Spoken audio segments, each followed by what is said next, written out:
courtesy of Jay Swavey.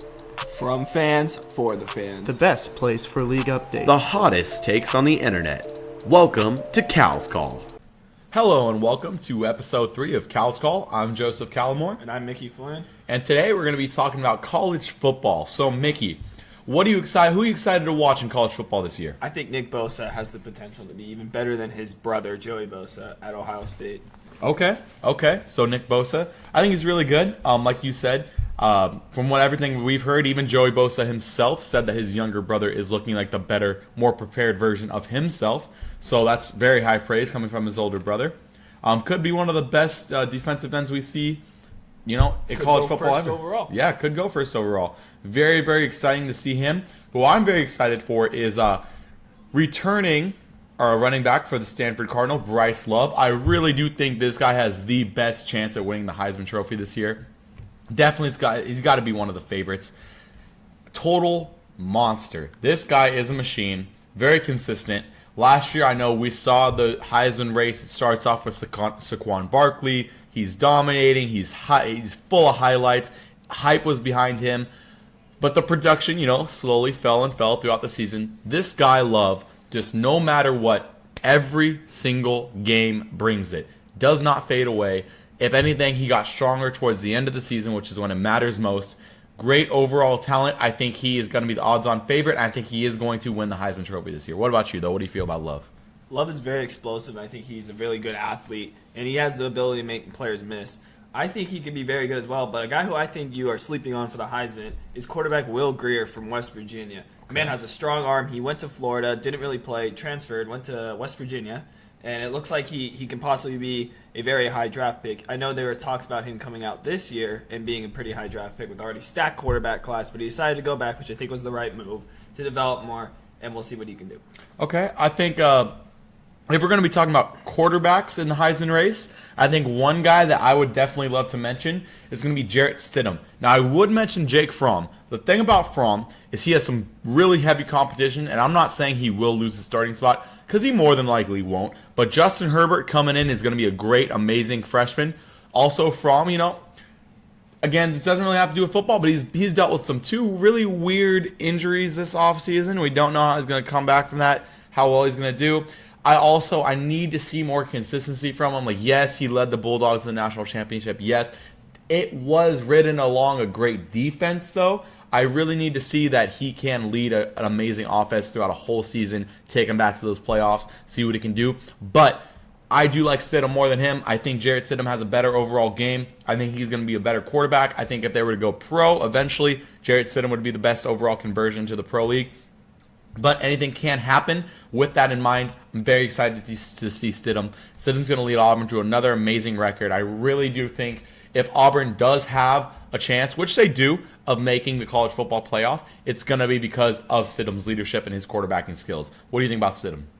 Stidham, like you said, is very good and all, but again, there's another quarterback I think you're missing. He's going to be a freshman, though, from Georgia. His name is Justin Fields. He won the Elite 11. Very good athlete. I don't know what you really think about him. I don't know if you really know much about him, but he looks pretty good. I actually misspoke earlier. I said Justin Herbert. I meant Justin Fields. I don't know why I said Herbert. But, Justin Fields, that guy is a beast. I mean, I'm talking Russell Wilson at explosive athleticism, great arm. This guy can be the next just prototypical QB in all of college football. Number 1 overall pick later down the line. This guy's amazing. We'll see how he does, but obviously Jake Fromm's a returning starter. Another guy who, again, not Heisman, but I'm very excited to watch.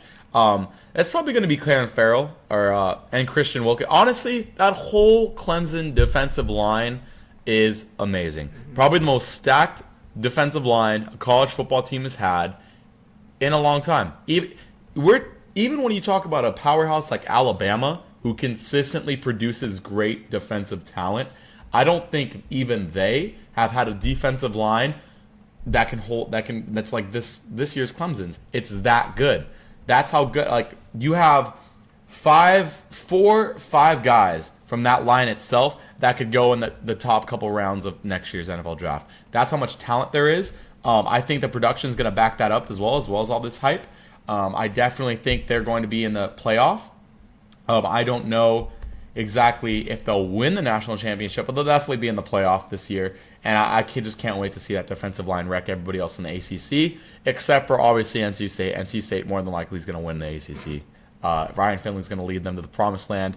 They have one of the best, if not the most underrated wide receiver in the entire nation, Kelvin Harmon, best, most physically dominant receiver. I don't know if you guys watch this guy, but I love him. I was in class with him. The guy's a beast. My favorite receiver in the entire nation right now. Kelvin Harmon's going to dominate college football. We're going to be talking about him as one of the best wide receivers that has ever come out of NC State. That's the place that produced Torrey Holt. So we're going to see another version of him coming out. He's going to be great in the NFL, but let's get back on the topic.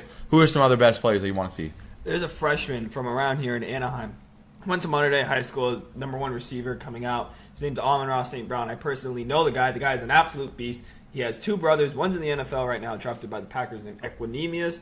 And his middle brother is Osiris on Stanford, who had a redshirt year and is looking to break out this year. Okay. I could definitely see him playing.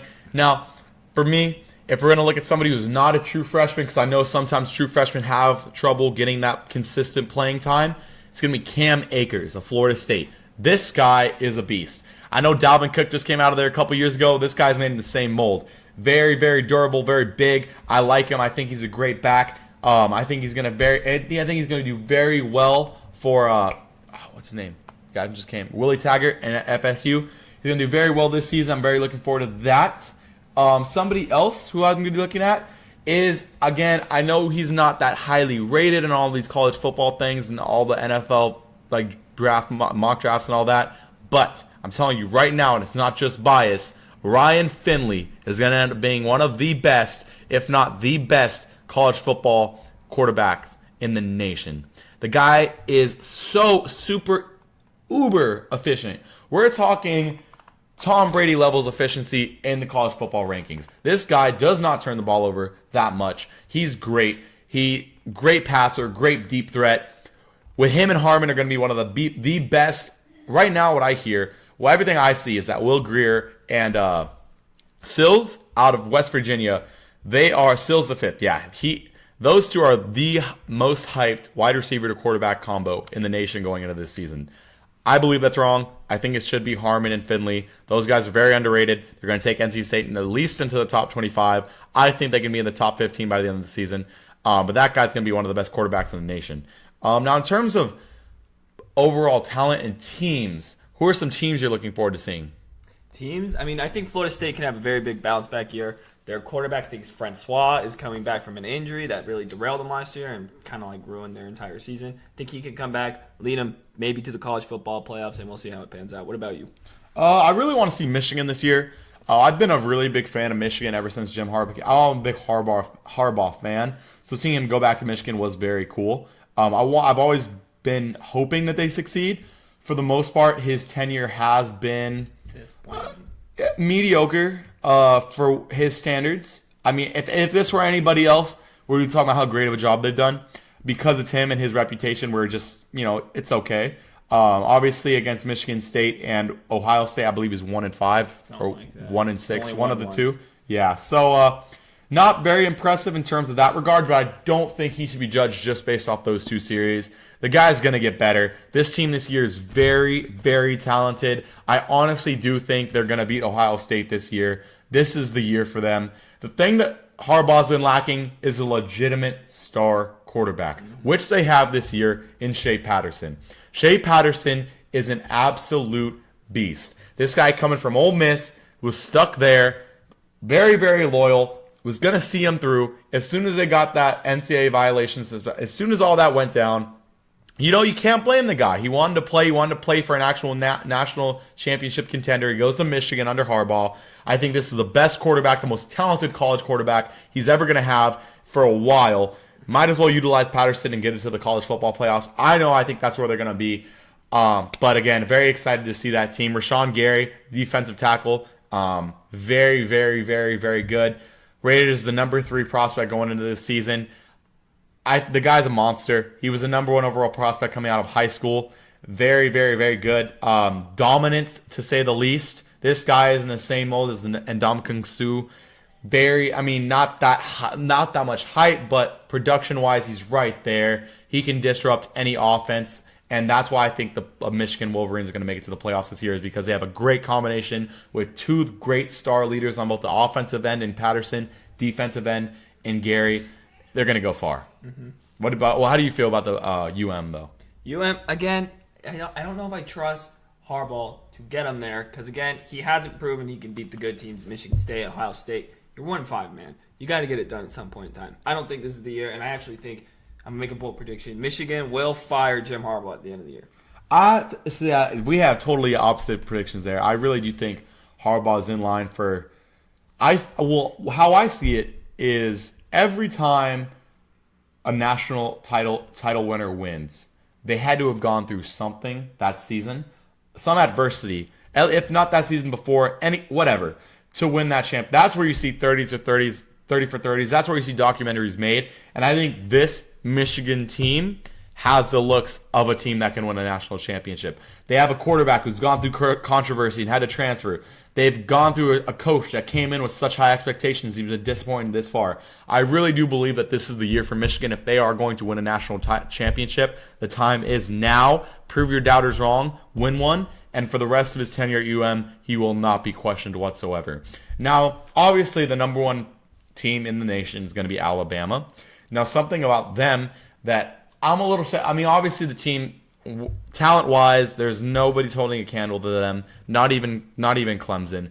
This team is going to dominate. There's no question about that. Now, earlier, we were talking about Heisman Trophy potential winners. We didn't mention Tua Tagovailoa. The reason why is I think he's a great quarterback, but I don't know how Nick Saban is going to handle that QB stable. He has Tagovailoa. He has Hurts. I don't know how that's going to go. I don't think that's going to affect their record. I still think they are the number one team going into the season. I think they'll end as the number one team. They might go unbeaten. They are that talented, but until they figure out exactly who that starter is and that guy starts taking control of this team and leading it by him, like through him, I think they can still be upset. Like if by the end of the season Tua has taken over and he is now the go-to guy, they use Hurts in some sub packages for the most part. He's not that utilized. It's not Tua's team. I think they can ride that to another national championship. But somebody like UM comes in, they still haven't decided between Tua and Jalen. I think that's the point where they can come in, kind of capitalize on that, frustrate both quarterbacks to where they're not comfortable with their own offense, and upset Alabama. But again, if one of them does assert their dominance and take over that team, this team is going to be very hard to beat. Obviously, still the number one overall team in America. But who's some other teams you're looking forward to seeing? Well, I think we should probably talk about some sleepers. And a sleeper that I have personally is UCLA. I don't think people are talking about UCLA enough. They got Chip Kelly, probably the best hire in college football, at least this past year. And I know that it's not his guys, and he's probably not going to – he likes to run a spread offense, and I think he has the perfect guy in true freshman Dorian Thompson-Robinson, but I don't know if they're going to pull the trigger and let him start. So I think they're going to start out a little rough on the gate, but I think they can pick it up and maybe compete for the Pac-12 South title. Okay. I like that. I don't know if I'm too high on UCLA, at least this season, but again, you're right. Chip Kelly was one of the best hires in college football this past year. I believe that offense with him is obviously just like Oregon's going to take them to new heights. I think one thing about Kelly is he has been through a lot in the past 5 years. This guy has gone to the Eagles, been ousted by the NFL, went to the 49ers, had a horrible season, then got ousted. Now he's back on the head coaching radar. Now head coach of UCLA, great powerhouse school, great past, great traditions. This guy, I believe, is going to tune his offense a little bit differently. It's not going to be the same spread that he had before, but it's going to be in a way to where, again, he's kind of a mastermind. Mm-hmm. He can be his own worst enemy. He's done this before. He did it with the Eagles. He kind of was his own reason for his own downfall. But I believe he's going to work on it. He's going to improve his offense, his offensive game. He's going to end up one of the best offenses in the country. Schools are going to literally start replicating his offense just like they did when he was at Oregon, and it's going to happen again. He's going to dominate college football within the next couple of years. We'll be starting to talk about UCLA in the college football playoff every single year but this just is not the year. I think this is still a transition period year for them, and then next year will be the first year of the Kelly era where everything's starting to fall into place. A team that I think is very underrated, definitely for me, would probably be FAU. Now, I know underrated is kind of weird to say for them because obviously they get a lot of media attention because of their coach, Lane Kiffin, who I believe is one of the best minds in football. I get it. Personalities do alter how you perceive a person, but in terms of his football intelligence and mindset, Lane Kiffin's one of the smartest guys you'll meet. He's great running an offense. He can create a masterful offense and run it to perfection. He does slip up from time to time, and I believe that's because of his personality. He's very volatile when it comes to that. But for the most part, great coach. I don't know why. I get it. He made some immature moves when he was younger. Who doesn't? But he's still getting blamed for that, and he's become a much more mature, fine-tuned coach. And I think because of that, FAU is one of these sleeping programs to where, yes, people think they're just all Lane Kiffin, but this isn't just Kiffin, guys. He's gotten the talent there. This can be a top 20 team by the end of the season. This is a surprise team to me to make it into the top 15. I think if they're on their A game, if they have a great record, they could maybe slip into the top 10. I don't think they'll stay there, but I think they could at least get into the top 10 at least once or twice this season. Another sleeper for you, Mickey. Another sleeper, Tennessee. Tennessee has not gotten the attention that it needs since I honestly can't remember the last time someone's brought up Tennessee as like top 5 team. But I think this is the year they finally get it together. They have a really good team. Although they did lose a 5-star, it was their running back. I forgot his name, but he ended up going to Baylor and transferred and became a wide receiver. And I think that this is the year that they actually make it to the top 15. Okay. What about you? I would say NC State. And the reason why is because, like I said earlier, Harmon, you're talking about one of the best wide receivers in the country. No matter what anybody says, look at the numbers. He produces. He gets the catches. Great receiver. Physical receiver. Has the potential to be more. I think he's going to dominate this season. Ryan Finley. This guy, he is so ready to lead a team to the top 10. He's very ready to do it. He's poised. He's accurate. This is a quarterback that I get Alabama fans, Clemson fans. You're not going to be like, NC State's not a top 5 team, not a top 10 team. I get that, but their quarterback is a top 5 in the nation now. I think he can end the season as the best quarterback in the nation, and any of you guys would be lucky to have him. If Finley was in the quarterback locker room for Alabama, I guarantee you he'd be right in the mix to start. Same thing in Clemson. I think he'd be the unquestioned starter at Clemson. At any powerhouse school, he would be one of the best options to start. NC State has him. He's going to lead them to a lot of success. I think this team is a top 25 team. I think this team can be at least in the top 10 one time. They have the schedule to do it. They just need to capitalize. They start off against this year. I believe they play Will Grier and West Virginia. So they have those big ticket games on their schedule. They just need to capitalize and win them.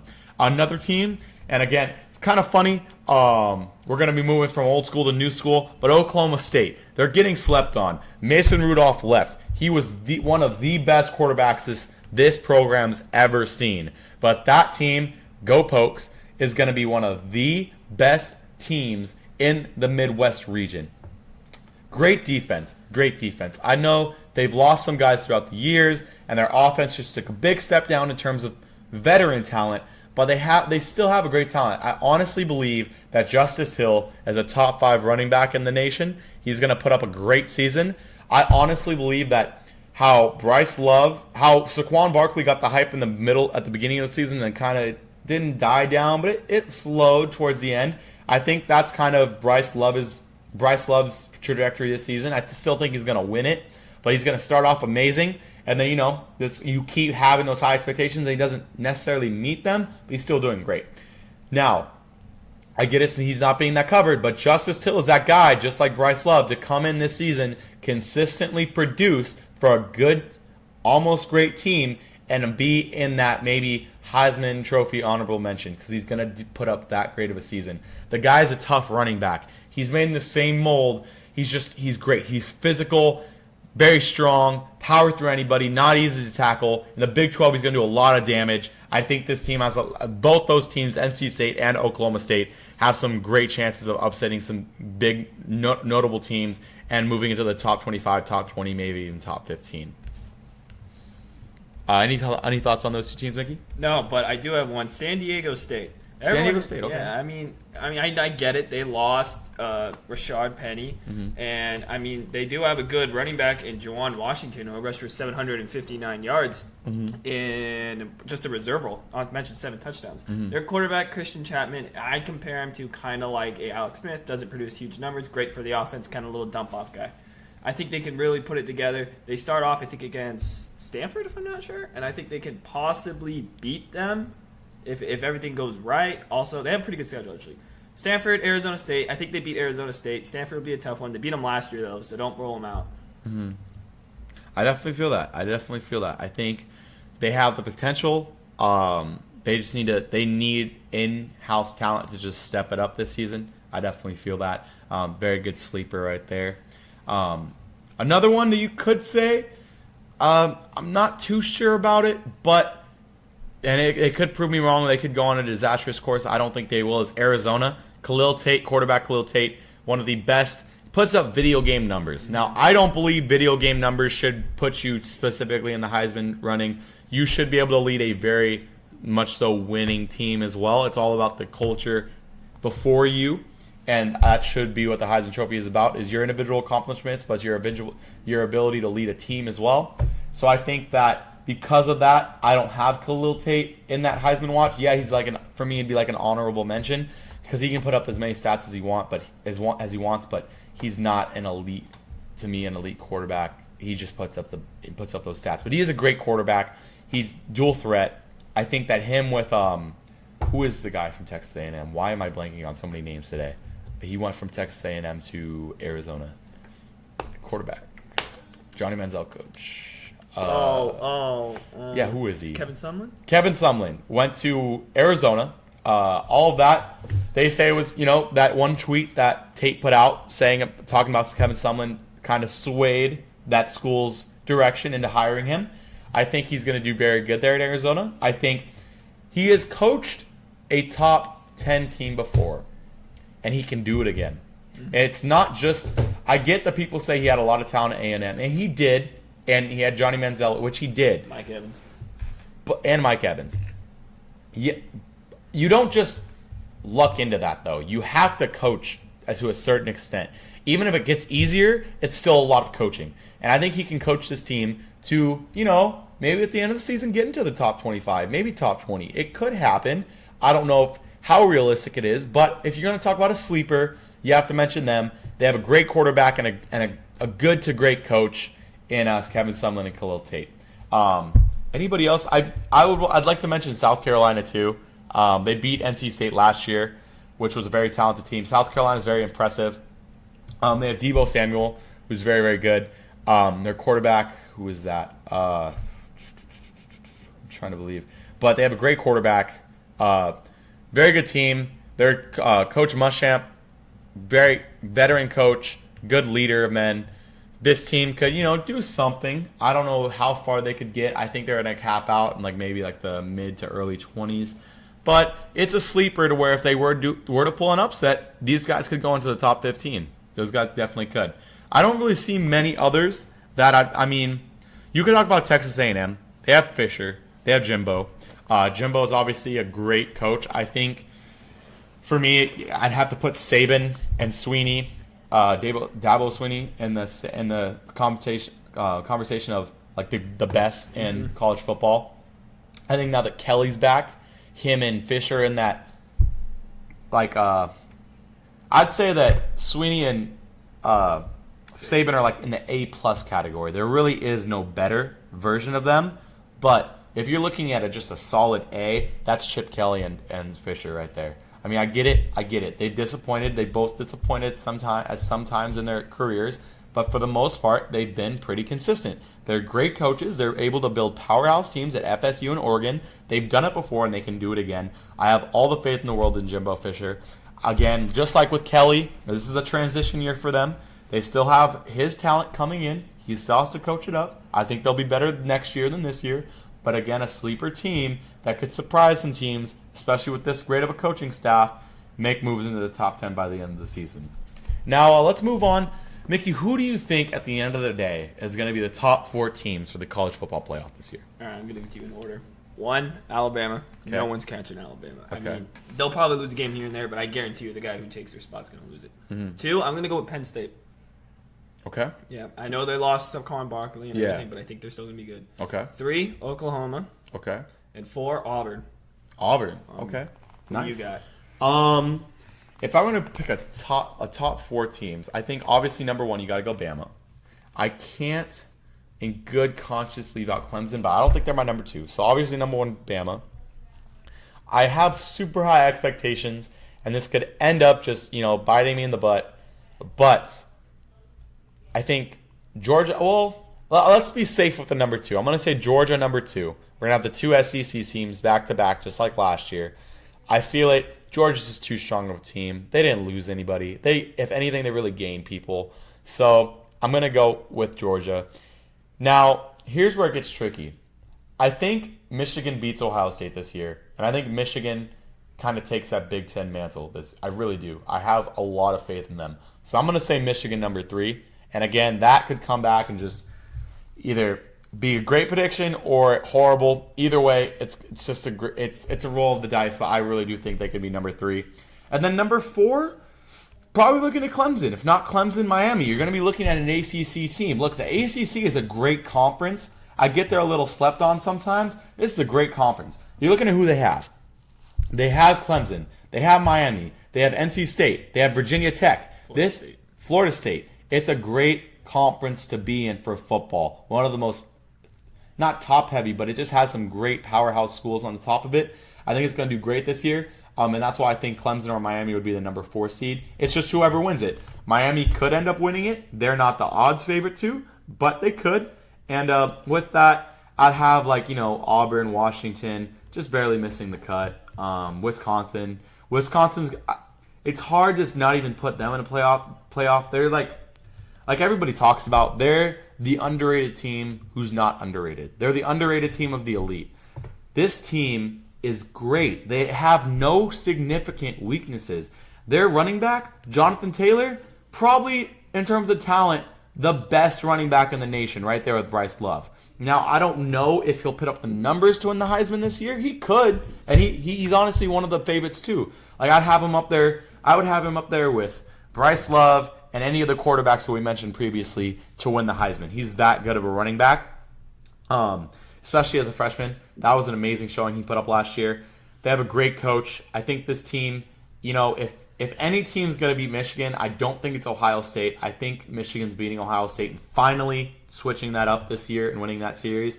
But if any team is going to beat Michigan, it's going to be Wisconsin.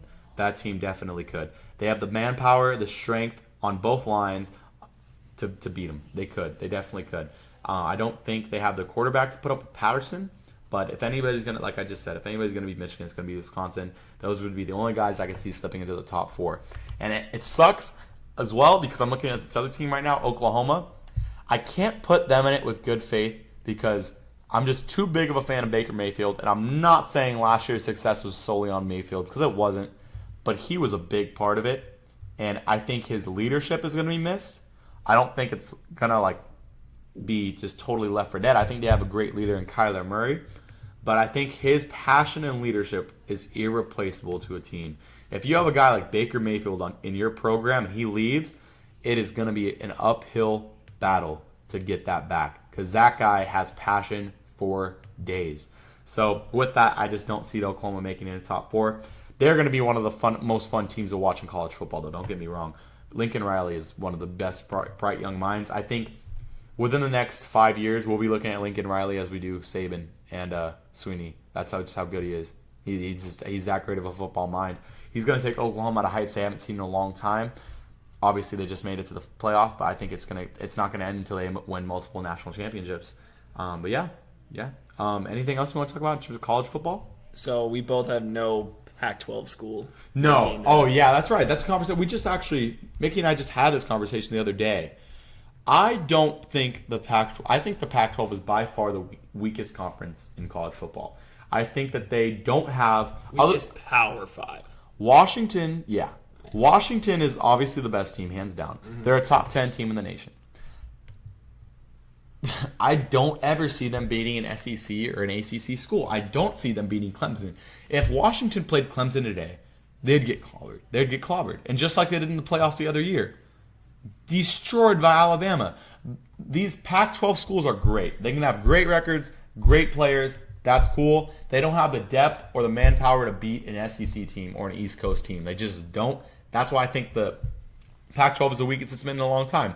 USC is not what it was. They just lost Darnold. I really don't think they're going to be that good this season. Mediocre at best. Yep. Well, mediocre probably at worst, and then just semi-good at best. UCLA, again, transition year. I don't think this is the year they start winning that much. A little bit better than mediocre. Good team. Not great. Other than that, you have Washington. Oregon, I love that new head coach for them, the one that got promoted, Mario Cristobal. That's a great promotion from within. Great hire, in-house hire for them.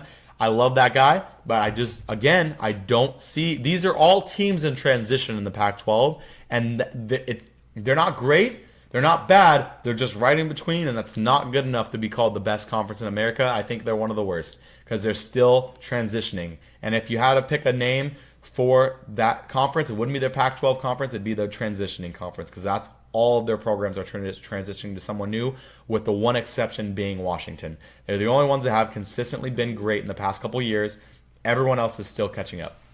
But I don't know. I know, Mickey, I know you like the Pac-12 conference. Tell me a little bit about it. Well, I mean, I'm totally with you. The Pac-12 conference is not good anymore.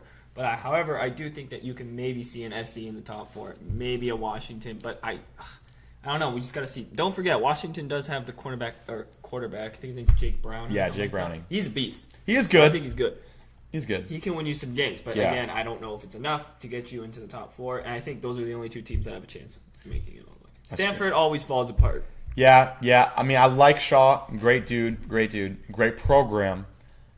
I don't see it with them. I see Bryce Love Bryce Love is that team. I'm not saying he's the whole team. They have a lot of talent in that program, but they're going as far as Bryce Love takes them this year. And without that great of a quarterback, I just don't see it. Not in the Pac-12. The one thing the Pac-12 does have are explosive offenses at that, and I don't see that team competing with those other offenses really. But their defense is great. They have a great defense. So we'll see how it goes with the Pac-12. But again, I'm very excited for college football this year. There's a lot of very exciting young players, young teams. It's going to be very fun to watch. Anything else you want to bring up when it comes to college football? I think, so this is mainly like a college football podcast, but episode 3 of Cal's Call. So thank you guys for tuning in. Again, I'm Joseph Callamore. I'm Mickey Flynn. And we'll see you guys later. For all the latest and breaking news, podcasts, and live streams, make sure to check out Cal's Call on Twitter, Instagram, Facebook, and Periscope.